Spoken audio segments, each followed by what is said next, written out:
Hey everyone, how goes it, and welcome back to Computer Science 145. Today, we're going to talk about loops. I'm not going to do that again. In a previous lecture, we discussed looping statements such as a while loop and a do-while loop. There is another very common kind of loop that's called a for loop. For loops can be considered a counting loop, and this can also be considered a special type of a while loop. For loops look a little different from any other statement that we've encountered because the arguments, in other words, the thing that's inside the parenthesis, has three separate parts. The first part can be called the init, and this is the initialization of a counting variable, and this statement runs one time only. The next part is called the Boolean expression, and this is just like the Boolean expressions that we've seen in while loops or even if statements. Finally, the last argument is the update, and this updates the counting variable after all of the other statements in the body have been executed. Each different part of the arguments are separated using a semicolon. As we can see right here, this is the initialization, this is the Boolean expression, and here's the update, all separated by a semicolon. Now, just like everything before, I strongly encourage to use the curly braces in order to denote the body of the for loop. And once again, do not put a semicolon after the parenthesis right here. Now, as we are continuing to learn how to speak to the machines, what you can think of as a for loop is saying, do that for this many times. Taking a look at the flowchart for a for loop, it looks like this. As we can see here, when we enter into a for loop, we run this initialization once only. After that, we then check the Boolean expression. And if that is true, then we run the body of the for, then we update, and then loop back here, which will then check the Boolean expression. If that's true, we'll run the body of the for, we'll update, and loop back here.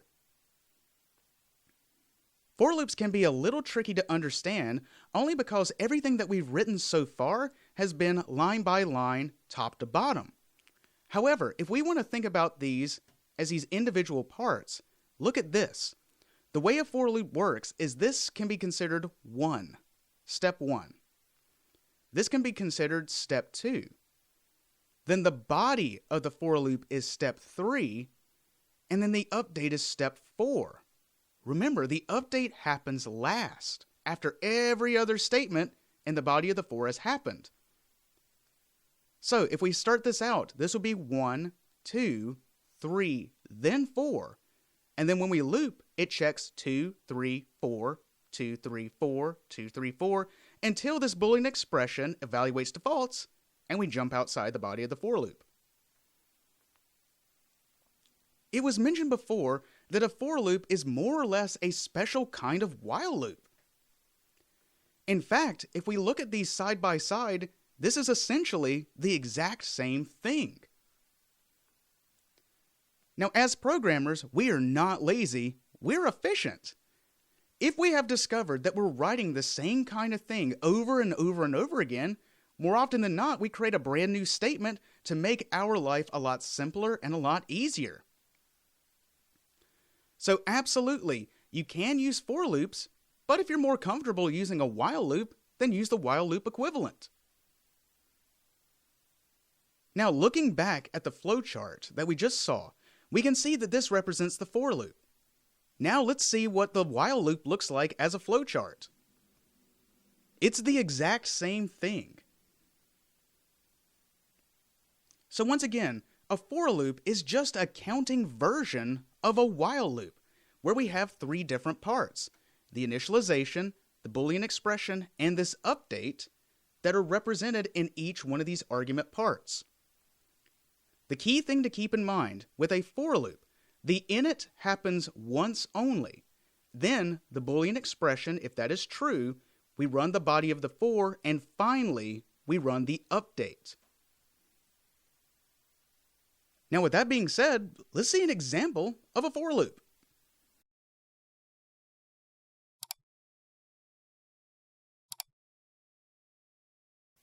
Now one of my favorite animals in the entire world, well besides a cat, is an octopus.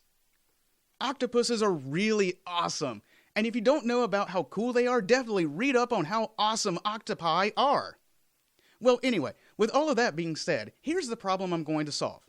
So let's say I was having a conversation with an octopus, and this octopus liked math a good bit. And so what it likes to do is basically count all of the numbers that are multiples of 8 until a given number that I give it. Now, as absurd as this sounds, we're going to use a for loop in order to do this type of problem. So let's go ahead and get this started.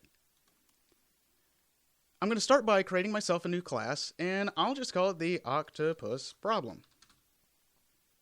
I'm going to include my entry point in the main method. Here we go. And also put my name at the top here.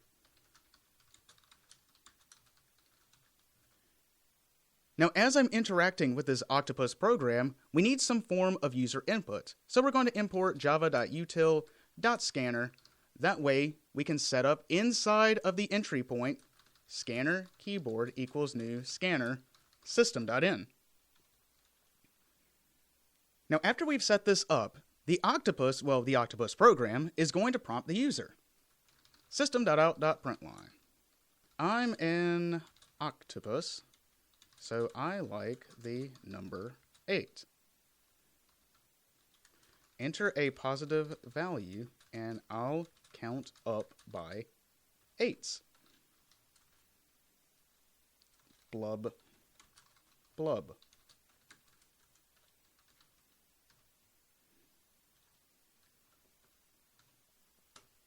That seems like what an octopus would say, why not? So now we need the user input. And let's just assume that they're going to be entering in whole numbers. So we need to go ahead and create a variable to store that value. So let's create an integer, as we know those are whole numbers, and just call it number input. Then, in order to get the information from the console, we're going to assign this to keyboard.nextInt to get the next integer value. Now, after that, we have to pay very close attention to what is being said here. Enter a positive value. Now that we understand about decisions, we need to be able to check for errors. And this becomes so very important in computing, is being able to check for valid values. So if the user enters a negative value, then we can't really do anything with this. So we do need to check if the number input, if this happens to be less than 0, so a negative value, then we should prompt the user system.out.println. That's not valid. And we need to immediately stop the program, system.exit. Now, if this were not true, that means we did enter a positive value. So now we can use our counting loop, a for loop, in order to determine all of the numbers that are divisible by 8 up until this number that we entered. So let's start like this. 4. Then we're going to put our arguments. The first thing is the init, the initialization of our counting variable. I'm going to keep this simple by making it into an integer that we call I. And we'll go ahead and assign this to 0.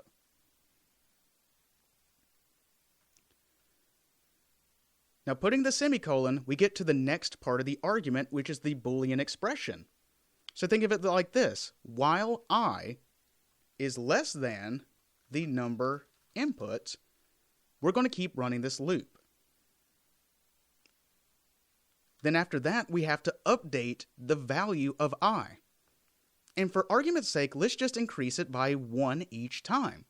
I plus plus. Then we write the curly braces to denote the body of the for loop.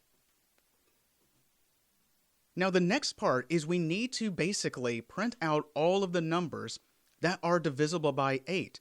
In other words, all of the counting values, all of the i's that are divisible evenly by 8. We cannot simply just print out all of the I values because not all the values are divisible by 8. The way that we can determine this is by basically finding whenever this value has no remainder after division, then it is divisible by 8. We understand that the mod operator gives us the remainder after division. So if we take if I mod 8, this will give us a remainder value.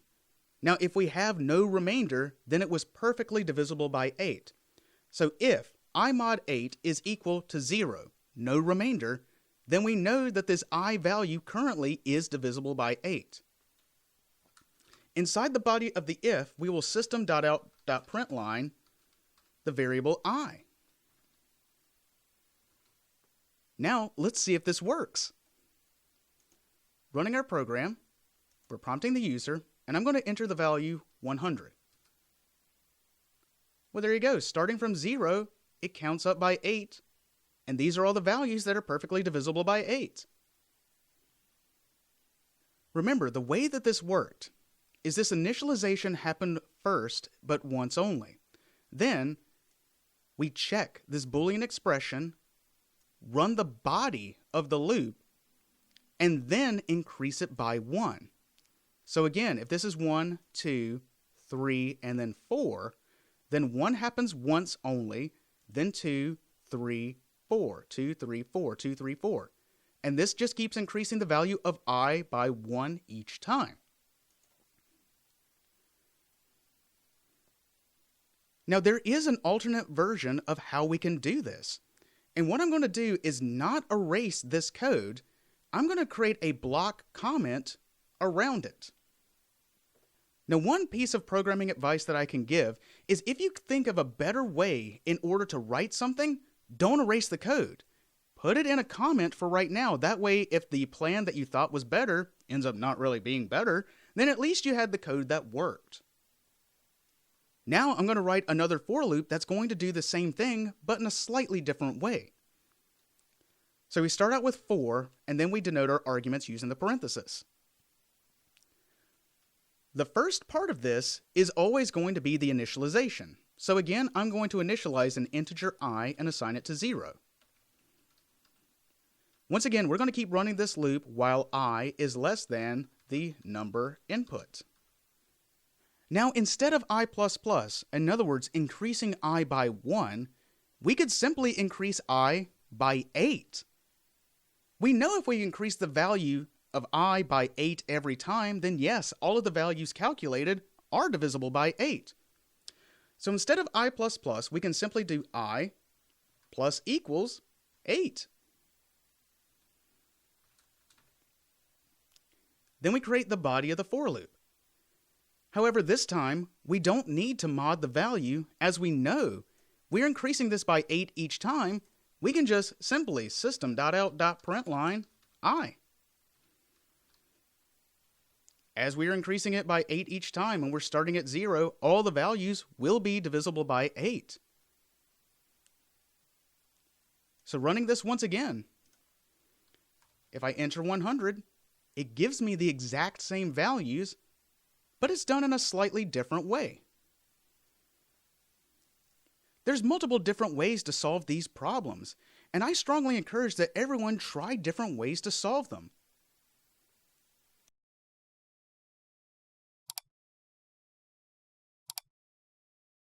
Now, just like while loops, if statements, and all of those, we can have nested for loops. Let's take a look at a nested example of a for loop.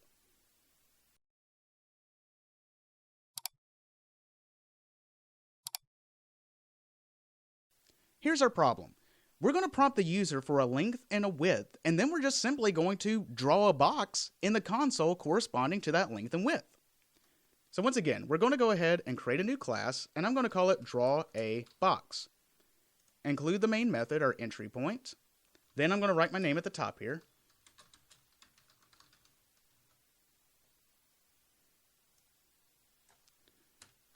clean this up a little bit, and we're also going to import java util.scanner, as we know we're going to have some kind of user input.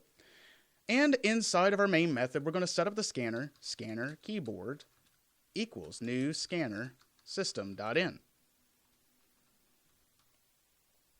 After we've done that, we need to go ahead and prompt the user, system.out.println. I can draw a box using stars. Give me a length followed by a width where both are greater than 0. Let's just assume that we can't draw a box with a 0 length or a 0 width. Now, entering down here, let's go ahead and create the variables to store the length and the width. First, int length is equal to keyboard.nextInt, followed by int width equals keyboard.nextInt. Now, as we have prompted the user, we've also said that neither length or width can be less than or equal to 0. We need to check for valid values.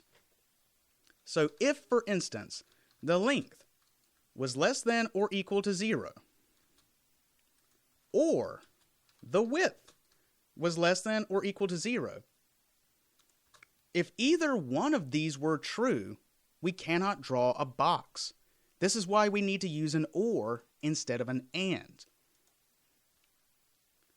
Now, if this compound Boolean expression evaluates to true, then this is invalid. System.out.println, that is invalid.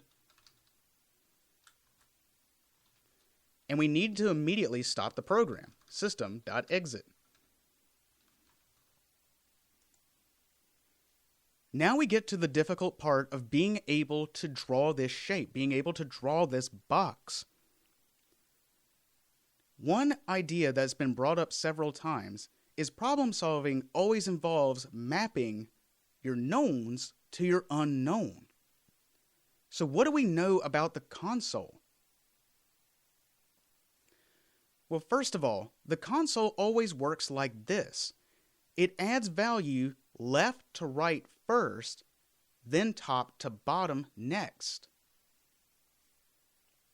So assuming that, we need to handle all of the left to right elements first, and then jump down and go top to bottom. Here's how we're going to do that. We're going to first write this for loop to correspond to the length of the box. For int I is equal to 0. I is less than the length, I++. So we initialize this counting variable to 0.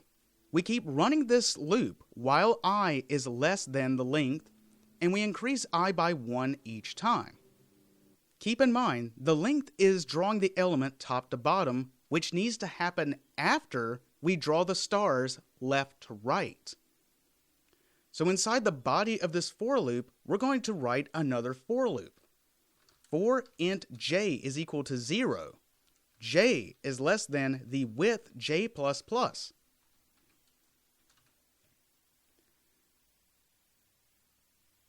Now we need to use a different variable here. That way this loop corresponds to the I and the length. This one is different, it's j corresponding to the width. Now once again, we know that the console prints things out left to right first, then top to bottom. So what we're doing here is printing out the elements left to right first inside of this different loop. So inside of here, system.out.print, not print line. We're not adding a new line to this, we're printing this out left to right. Inside of here, we're just going to put the asterisk. Now we're not quite finished, because outside of this inner for loop, but inside the outer for loop, we can then call system.out.println.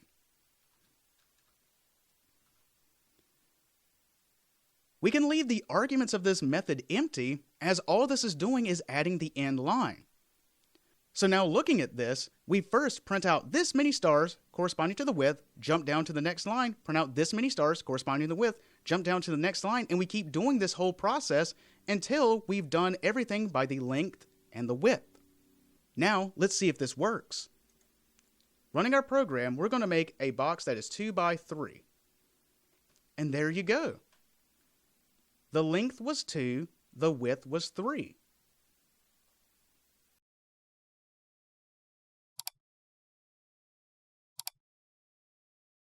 Now, as this example can be a little confusing, let's take a closer look as to what's going on here. We have our code snippet to the side, and then we have these variable values over here. Let's look at what happens as we're running this program. Assuming that we're following the exact same example with the values that I entered in, let's see exactly how this works. Now pay very close attention that both the variable I and j currently do not exist. Variables do not exist until they have been declared, and that variable only exists inside the body in which it was declared. This means for a for loop, the values I and j only exist inside of this body for I and this body for j. Let's start running this. When we first approach this line, we know that we initialize first. Now we can see that the value of I has been declared and assigned to the value 0. Then we check the Boolean expression. I is 0, length is 2. 0 is less than 2, that is true. After that, we run the body of this loop, which then jumps down to here. Now j exists, as it has been declared and assigned the value of 0.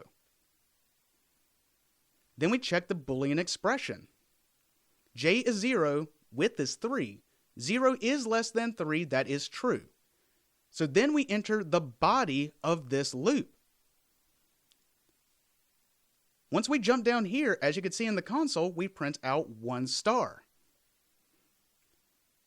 We've run all of the statements inside the body of this loop, so then we update the value of j, increasing it by 1. Then we check the Boolean expression again. 1 is less than 3, so we run the body of this loop, then we update making j 2. Then we check the Boolean expression. 2 is less than 3. We run the body of this loop, we update the value of j, check the Boolean expression. 3 is not less than 3, that is false. So then we immediately jump outside of that inner for loop and then run the system.out print line. We won't see the effect of this print line until we get back to that for loop, but do notice that once we are outside of that for loop, the value of j no longer exists. The scope of the variable, in other words, where a variable is valid, is only where it is declared. Inside of for loops, our counting variable only exists inside of this body. Once we're outside of it, it does not exist. So now we've run the body of that outer for loop, and finally we can update the value of I, which becomes 1. Then we check the Boolean expression again. 1 is less than 2, so we jump inside of here. We redeclare j as assigned to being 0, and then we check the width again. 0 is less than 3, so we run the body of this, start printing that out. A few steps later, we end up with our result. There is a lot of concepts here, but one of the main ones to always keep in mind is the nature of how a for loop works. First, the initialization happens, and it only happens once only. Then we check the Boolean expression, then we run the body, and then update that counting variable. And even if it's nested, it does the exact same thing. This initialization happens once at first, then we check the Boolean expression, run the body, update, check it again, run the body, update, and we just keep doing in this loop. And then we also do the exact same loop here. And this is how we can draw shapes inside of a console. We've explored several different kinds of loops in these past couple of lectures, and each one of them can be used in different ways. So looking at these a little closer, we understand that a while loop, the body of it may run 0 to many times. While loops are excellent for using what's called an ask before iterating strategy. If we don't know exactly how many times the body needs to run, then we may need to use a while loop. In contrast, a do while loop is similar to a while loop, but the body of the loop runs at least once. This type of loop is also great for ask before iterating. But in this case, we know that the body needs to run at least one time before we ask before iterating. And finally, the for loop is great when we know the number of times that the body of the loop needs to run. A for loop is a counting loop, or a count-controlled loop. These are all the different ways to use these kinds of loops, and keeping this in mind can help us solve problems in a more efficient way. Now, a few other details involving loops. There's a special statement called the break statement. Whenever the break statement is encountered, it immediately stops the loop. You can think of this as the break statement, when it is reached, it will jump outside of the entire body of the loop.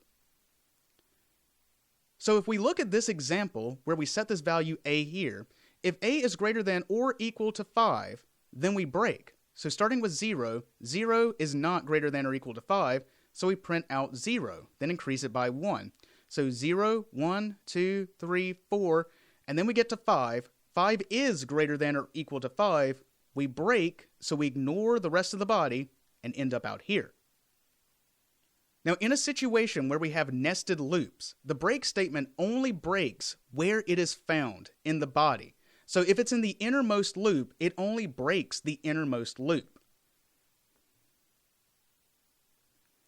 A similar kind of statement is the continue. What this does is it stops the current loop iteration and then restarts a new one.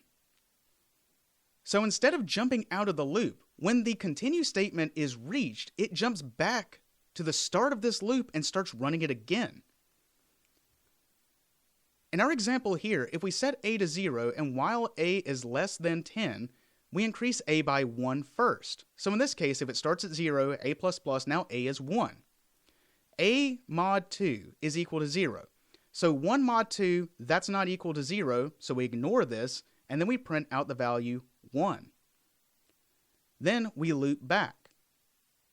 1 is less than 10, a++, in other words, a becomes 2, 2 mod 2 has no remainder, so then we jump to this continue and then jump back to the start of this loop. 2 is less than 10. A++ now makes a 3. A mod 2, 3 mod 2 is equal to 1, so we ignore this and print it out. And this is why the output becomes 1, 3, 5, 7, and 9 before it stops here. Now, just like a break statement, when it comes to nested loops, continue only continues in the innermost loop that it is found. And finally, there's a very special concept that we use a lot in programming called sentinel values. Sentinel values are very special kinds of values that are used to signal the end of an algorithm. Now, in reference to this, we can use sentinel values to stop a loop. The main concept of a sentinel value is they should be selected so that they are distinct from all other valid values. To explore this idea, let's take a look at this example. We're going to find the average of positive values. And as we know, in order to find the average of something, we need to add together all the values, in other words, sum them together, and then divide them by the number of values that we have, in other words, the count. Now, looking at this code snippet a little further, we see while true. Oh, but wait a second, this would cause an infinite loop because this will never become false, it's always true. However, notice that we have a break statement inside of here, and this will break whenever the value entered is less than 0. Once again, we are finding the average of all positive values, so we're using sentinel values that are negative. Whenever the user enters in a negative value, it will stop this loop. So if we have this example right here, let's step through it and see how it'll work. First, we assign all these values to 0. While true, well, true is true, so we enter here. Now, if I were to enter the value 2, value now becomes 2. 2 is not less than 0, so we add 2 to the sum, and sum becomes 2, and count becomes 1.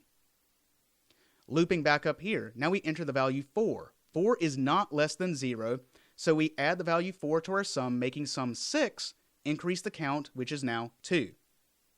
Loop back here. Now we enter the value of 6 inside of here. 6 is not less than 0. Then we add this to our sum, which is currently 6, so 6 plus 6 makes it 12. Increase the count by 1, now it is 3. Loop back here. Now we enter the value 8. 8 is not less than 0. Then we add 8 to 12, making the sum 20. Increase this by 1, so it makes it 4. Then we loop back here. We enter the value 10. 10 is not less than 0. 10 plus 20 equals 30. Increase the count by 1, which is now 5. Loop back here. Now we enter the value -1. -1 is less than 0, so break happens, and we immediately jump outside of this loop and start running these statements. Our sum is 30. Our count is 5. This means the average is 6, and we print out the value 6 here. Using sentinel values is a technique that we can use to solve a lot of problems that involve loops. If we have a special condition that we need to stop on, then we can use these special values in order to do that. In this lecture, we've focused on the for loop, and we've explored several different problems involving the for loop, while also introducing the ideas of a break statement, continue statement, and also sentinel values. Now, with all that being said, I'll see you next time.